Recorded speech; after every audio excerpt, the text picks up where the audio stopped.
오늘 또 말씀을 통해서 주님께서 우리에게 주시는 은혜가 임할 줄로 믿습니다. 여러분, 스톡데일 패러독스라고 하는 말이 있습니다. 혹시 들어보셨을는지 모르는데요. 이 말은 베트남 전쟁 당시 미국 최고의 장군이었던 짐 스톡데일의 이름에서 따왔습니다. 스톡데일은 전쟁 당시 포로로 잡혀서 베트남 하노이 힐턴 전쟁 포로 수용소에서 8년 동안 수감되어 있었습니다. 당시에 스톡데일 장군은 가로 1m, 세로 3m 정도밖에 되지 않는 독방에 수감되어서 20차례 정도 죽음을 넘나드는 고문을 당했습니다. 언제 석방될 수 있을지도 알 수 없었고 살아남아서 다시 조국으로 돌아갈 수 있으리라는 보장도 없었습니다. 그런데 그런 이 수용소 내에서 자신을 포로로 잡은 사람들과 맞서며 오히려 강력한 영향력을 나타내는 통솔 책임자가 되었습니다.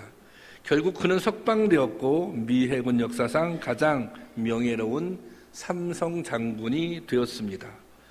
스톡데일 패러독스는 스톡데일 장군이 어떻게 그 극한 상황을 이겨낼 수 있었는지 그 내용을 정리한 것입니다.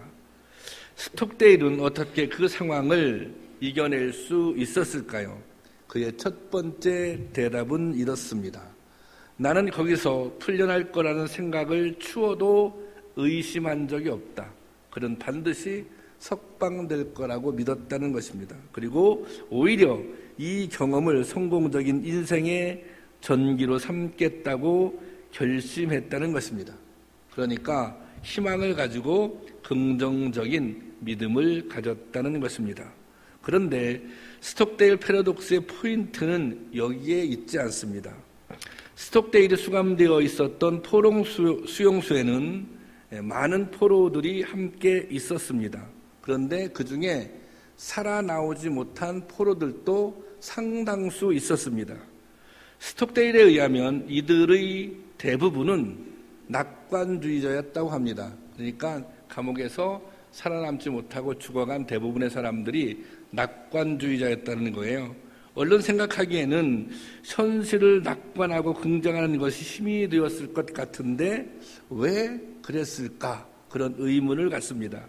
이 낙관주의자들은 항상 이런 생각을 가지고 있었다고 합니다. 아마 이번 크리스마스 때가 되면 나갈 수 있을 거야. 그런데 크리스마스가 되어도 석방되지 못하면 이번엔 이렇게 생각을 한다는 것입니다. 그래, 다음 부활절에는 나갈 수 있을 거야. 그런데 부활절에도 석방되지 못하면 그 다음 추수감사절을 기대한다는 것입니다. 그러다가 그 희망대로 되지 못하면 결국 상심해서 죽게 된다는 것입니다. 여기에 중요한 사실이 있습니다. 단순히 잘 되겠지, 잘 될 거야 라는 생각을 가지는 것은 진정한 희망이 아니라는 것입니다. 지금 당장 잠깐 동안 마음에 위안을 줄지는 모르지만 이것은 결국 사태를 해결하는 아무런 도움이 되지 못한다는 것입니다. 힘들지만 냉정하게 현실을 직시하고 그럼에도 불구하고 이겨낼 수 있다는 신념을 가질 때 난관을 극복할 수 있는 것입니다. 이것이 스톡데일 패러독스입니다. 인생에는 언제나 예기치 못한 어려움이 찾아올 수 있습니다. 때로는 실패일 수 있고 또 뜻밖의 사고일 수도 있으며 질병일 수도 있습니다. 그러면 어떤 사람은 이 고난을 이겨내고 어떤 사람은 고난 앞에 무릎을 꿇습니다. 이 차이는 어디서 나올까요? 그것은 바로 고난에 대처하는 태도입니다.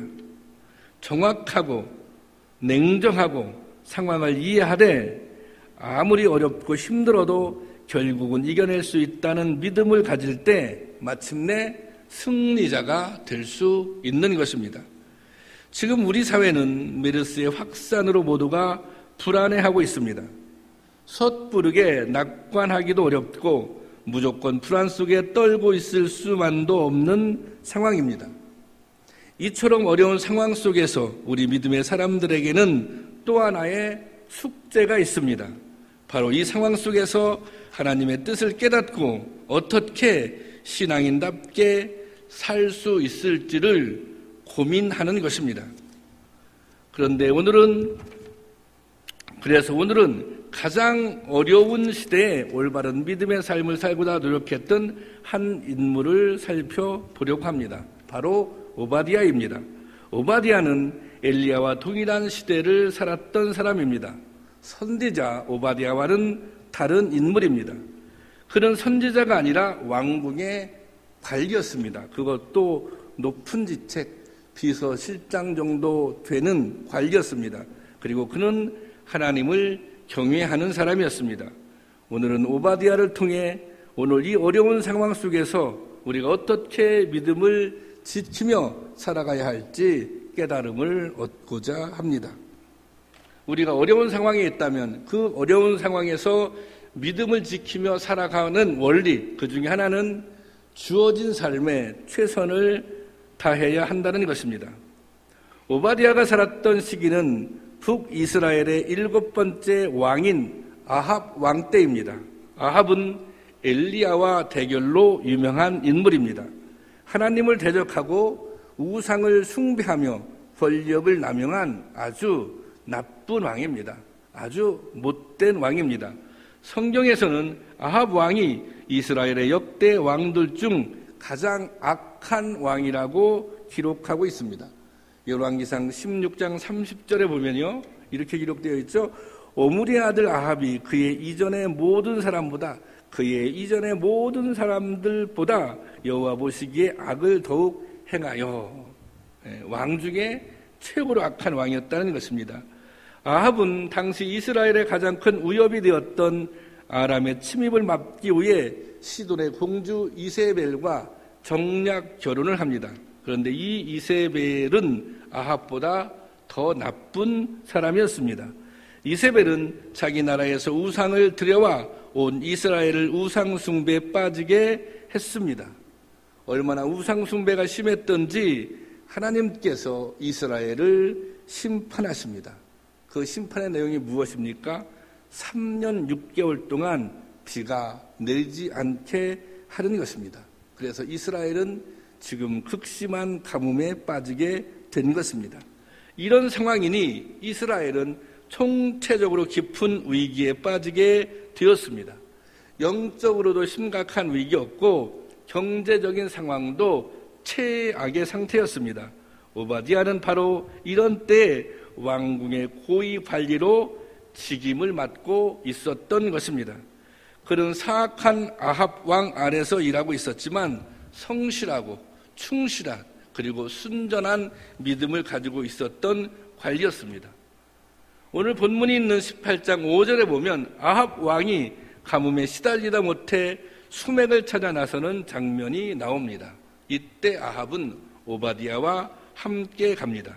이것은 오바댜에 대한 아합 왕의 신임이 얼마나 두터웠는지 알 수 있습니다. 이세벨조차도 오바댜를 신임했습니다. 오바댜는 믿음에도 신실했고 자기 직무에도 충실했습니다. 하나님은 주어진 자리에서 최선을 다하는 사람을 사랑하십니다. 그의 충직함을 인정하십니다. 나라가 온통 우상 숭배와 불의로 가득한 세상에서 오바댜가 할 수 있는 일은 한계가 있었습니다. 하지만 그는 주어진 상황에서 자신이 할 수 있는 최선을 다했다는 것입니다. 그 결과 왕의 신임을 얻게 되었고 결정적으로 선지자 100명을 살리는 역할을 이후에 감당하게 됩니다. 여러분, 우리도 인생길에서 삶의 어려운 순간, 힘겨운 순간들을 만납니다. 때로는 불의한 상황 속에서 무기력한 자기 자신을 발견할 수도 있습니다. 내가 무엇을 할 수 있을까? 지금 나의 노력이 의미는 있는 것일까? 내가 노력한다고 이 상황을 바꿔낼 수 있을 것인가? 하지만 그럼에도 불구하고 주님의 요구는 주어진 상황에서 최선을 다하라는 것입니다. 현재 상황에 연연하지 말고 할 수 있는 모든 일에 최선을 다해야 한다는 것입니다. 성도 여러분, 하나님은 부족할지라도 우리의 최선을 통해서 역사하시는 분입니다. 최선을 다하고 마음을 다하고 거짓없이 행할 때 결국 선한 영향력을 끼치게 될 것입니다. 아무리 힘들고 어려운 상황 속에서도 자기의 맡은 자리에서, 자기의 삶의 자리에서 최선을 다할 때 새로운 미래가 열리는 것입니다. 그런 은혜가 우리 모두에게 임할 줄로 믿습니다. 두 번째, 오바댜에게서 배우는 두 번째 교훈은 그는 하나님을 경외하는 사람이었다는 것입니다. 오늘 본문 말씀 3절 다 같이 한번 다시 읽어볼까요? 시작. 아합이 왕국 맡은 자 오바댜를 불렀으니 이는 오바댜는 여호와를 지극히 경외하는 자라. 오바댜에 대한 성경의 설명은 단호하고 명확합니다. 여호와를 경외하는데요. 여기 본문에 보면 여호와를 지극히 경외하는 자라고 소개하고 있습니다. 여기서 지극히 경외했다고 하는 것은 한결같은 마음으로 변함없이 하나님을 경외했다고 하는 것입니다. 이세벨에 의해 혹독한 핍박을 받는 동안에도 그의 신앙은 변함이 없었습니다. 이세벨이 여호와의 선지자들을 멸할 때에도 목숨을 걸고 그들을 피신시켰습니다. 온갖 어려움이 있었지만 오바댜는 자기의 신앙을 지켰다는 것입니다. 그런 모습들을 열왕기 기자는 하나님을 지극히 경외하는 자 이렇게 소개하고 있는 것입니다. 아합은 우상 숭배에 누구보다 열심이었지만 오바댜는 하나님을 경외했습니다. 그는 우상이 아니라 하나님을 믿었고 이 믿음을 꿋꿋하게 지켰습니다. 게다가 하나님을 향한 믿음을 숨기거나 우상 숭배에 동조하지 않았습니다. 이것은 정말 어려운 일입니다. 언제나 해고될 수 있고 불이익을 당할 수도 있습니다. 심각한 위협과 핍박을 각오해야 하는 일입니다. 하지만 오바댜는 이것을 기꺼이 감당했습니다. 오바댜 주위에 우상 숭배자들이 가득한 상황 속에서 살았습니다. 그럼에도 그는 그들에게 동요되거나 악에 물들지 않았습니다. 이것은 결코 쉬운 일이 아닙니다. 고립을 자초하는 일이고 수많은 적들에게 에워싸이는 일입니다. 게다가 오바댜는 권력의 중심에 있었습니다. 모함과 비방이 끊이지 않았을 것입니다. 그러나 그는 이에 흔들리지 않았습니다. 이런 상황에서 어떻게 믿음을 지킬 수 있었겠습니까? 그것은 그가 하나님을 경외했기 때문에 그가 믿음을 지킬 수 있었던 힘, 그것은 그가 하나님을 지극히 경외했기 때문에 가능한 일이었습니다. 하나님을 경외한다는 것이 무엇입니까? 그것은 매사에 하나님을 내 삶의 주인으로 인정하며 살아간다는 것입니다. 하나님을 절대 주권자로 인정하고 하나님을 무엇보다 두려워한다는 것입니다. 오바댜는 아합 왕보다 하나님을 더 두려워했습니다. 하나님을 두려워하느냐, 사람을 두려워하느냐, 거기에 인생의 방향이 갈라지는 것입니다. 이스라엘 역사를 보면 수많은 선지자들이 등장합니다. 그 선지자들은 참 선지자와 거짓 선지자로 나뉘어집니다. 그런데 사실은 참된 선지자보다 거짓 선지자들이 훨씬 많았다는 것입니다. 처음에는 이 선지자들도 처음에는 하나님의 신실한 종으로 출발을 했지만 수많은 선지자들이 중간에 마음을 바꿨습니다. 변절자가 된 것입니다. 왜 수많은 선지자들이 변절하게 되었습니까? 그들은 하나님보다 사람을 더 두려워했기 때문입니다. 많은 선지자들이 왕을 두려워한 나머지, 많은 선지자들이 권력을 두려워한 나머지 하나님의 말씀을, 하나님께로부터 받은 말씀을 제대로 선포하지 못했던 것입니다. 우리가 잘 알고 있는 예레미야 당시에도 수많은 선지자들이 있었지만 하나님의 말씀을 받아 유다의 멸망을 예언한 것은 예레미야 한 사람뿐이었습니다.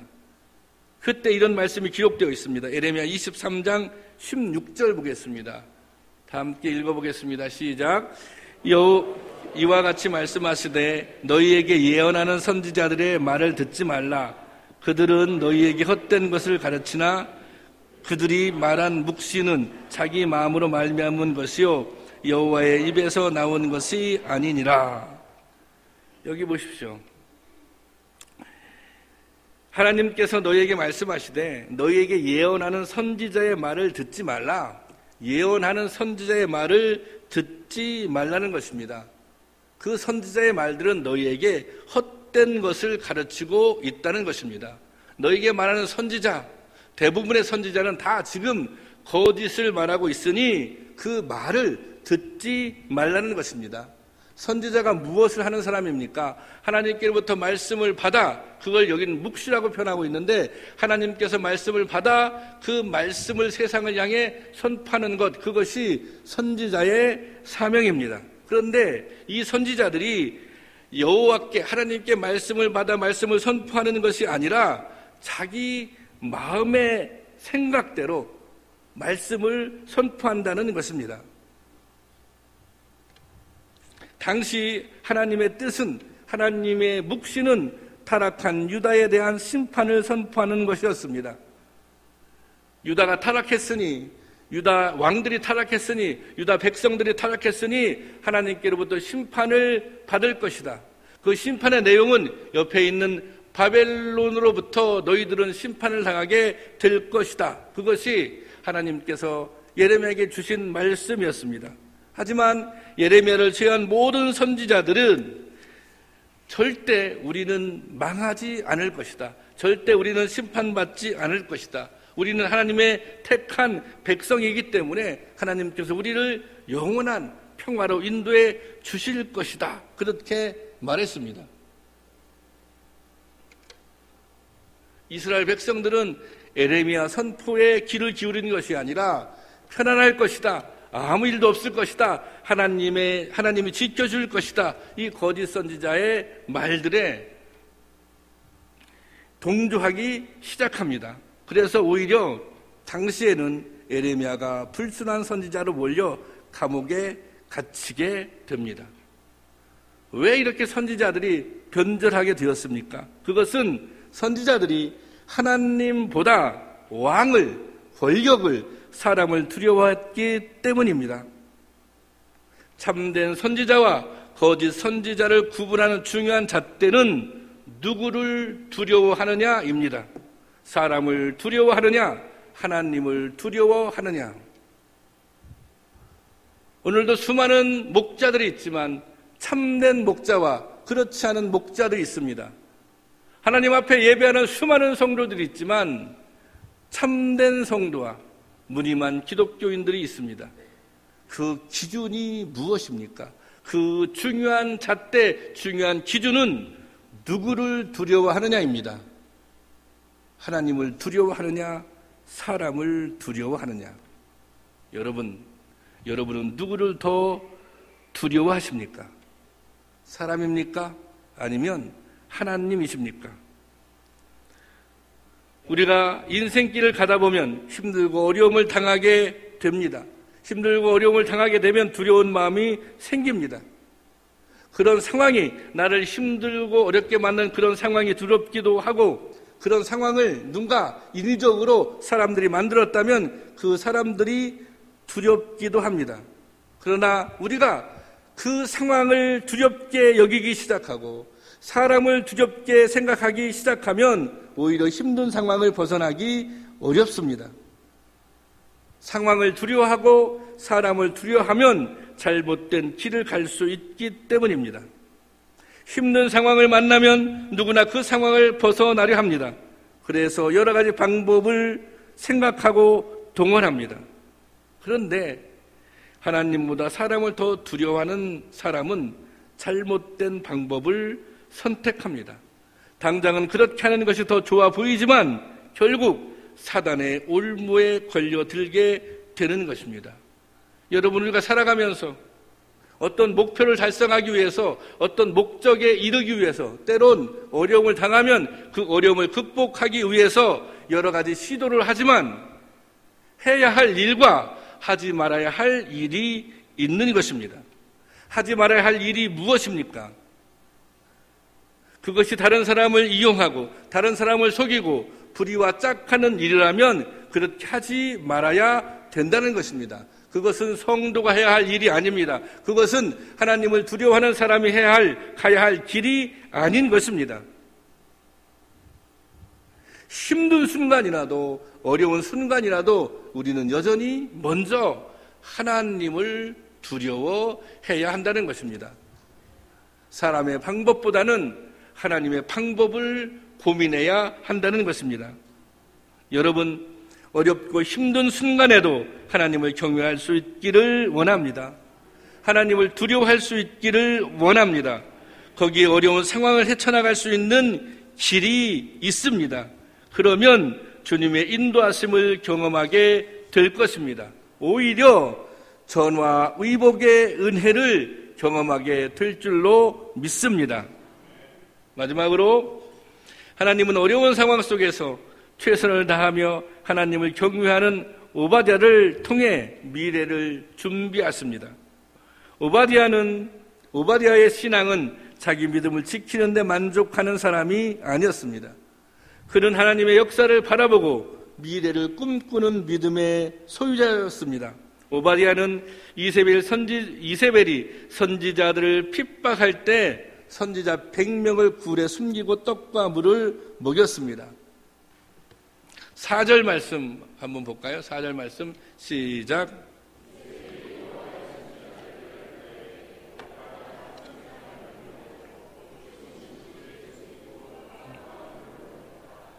선지자 100명을 50명씩 굴에 숨기고 떡과 물을 먹였더라.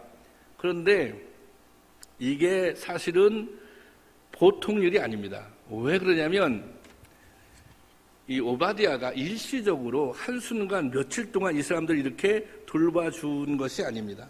가뭄이 3년 6개월간 계속되었거든요. 근데 그래서 이게 그 시간적으로 계산해 보면 한 3년 정도 아니면 3년이 넘게 지속적으로 그들을 돌봤다는 것입니다.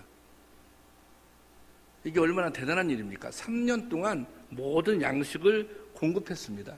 이게 양식을 공급하는 것이 문제가 아니라 3년 동안 그들을 철저하게 숨겨야 했습니다. 만약에 이 오바댜가 이 선지자들을 숨기고 있는 것이 아합 왕에게 아니면 이세벨에게 들통난다면 이것은 정말 오바댜는 그 순간 그의 인생이 끝나는 것입니다. 그러니까 이 헌신, 오바댜의 이 헌신, 미래를 위한 헌신은 목숨을 건 헌신입니다. 오바댜는 이 선지자들을 돌보는 일에 자기의 모든 것을 걸었던 것입니다. 오바댜는 자기 민족 이스라엘의 구원을 꿈꾸며 위험을 감수했습니다. 안정적 지위를 누리며 편안하게 살아가는 대신 자신의 위치를 하나님 앞에 적극 이용했습니다. 하나님은 오바댜처럼 희망을 포기하지 않고 미래를 준비하는 믿음의 사람들을 통해 새로운 역사를 만들어 가십니다. 성경에 나오는 믿음의 선진 대부분이 미래를 생각하며 오늘의 모험과 희생을 감수했습니다. 그들이 생각했던, 그들이 꿈꾸었던 미래는 하나님의 약속이었습니다. 아브라함은 하나님의 약속을 믿고 미래에 받을 복을 생각하며 본토 친척 아비집을 떠나는 것입니다. 본토 친척 아비집을 떠난다는 것은 당시에 목숨을 건 모험이었습니다. 그의 모험으로 말미암아서 미래에 아브라함 자손들이 복을 받게 된 것입니다. 노아는 120년 동안 방주를 지어 자기 가족을 구원하였고 노아의 후손들로 하여금 후대 민족을 이루게 하였습니다. 기독교 역사를 보면 미래를 위해 헌신한 수많은 사람들, 수많은 믿음의 인물들이 있습니다. 그들의 헌신이 있었기 때문에 오늘 우리가 있게 된 것입니다. 믿음은 항상 미래와 직결되어 있습니다. 기독교 신앙을 종말론적 신앙이라고 말합니다. 이 종말론적인 신앙의 의미는 이런 것입니다. 원래 종말론은 히라버로 에스카톤인데 이 말의 의미는 피니시, 끝나다는 뜻을 갖습니다. 그런데 사실은 이 성경에서 이 그 종말 에스카톤은 본래 의미는 톨레스, 그러니까 이 표현으로 더 많이 쓰여져 있습니다. 이것은 톨레스라고 하는 단어의 의미는 뭐냐면 목적의 완성입니다. 종말의 의미는 뭐예요? 목적의 완성이에요. 그러면 무엇의 목적의 완성이에요? 종말의 진정한 뜻은 역사 안에서 하나님의 계획이 완성된다는 것입니다. 하나님의 목적이 예수 그리스도를 통해 완성됨을 믿는 신앙, 그것이 종말론적인 믿음입니다. 여러분, 하나님은 계획한 바를 반드시 이루시는 분입니다. 사도 바울이 로마 감옥에서 빌립보 교인들에게 편지를 썼습니다. 빌립보 교인들을 격려하기 위해서 편지를 쓴 것입니다. 지금 바울은 감옥에 있습니다. 그렇지만 바울은 아무런 염려가 없습니다. 그의 마음속에 평안함이 있습니다. 그것은 하나님을 신뢰하기 때문입니다. 지금 내가 고난 가운데 있지만 하나님의 선한 계획, 하나님의 착한 계획을 신뢰하기 때문에 바울은 기쁘고 평안한 것입니다. 그는 고난 가운데 있는 빌립보 교회 교인들이 자기가 믿는 그런 하나님을 신뢰하기를 원했습니다. 그래서 편지를 쓴 것입니다. 그 내용의 한 구절을 보겠습니다. 빌립보서 1장 6절의 말씀입니다. 다 같이 읽어보겠습니다. 시작. 너희 안에 착한 일을 시작하는 이가 그리스도 예수의 날까지 이루실 줄 우리는 확신하노라.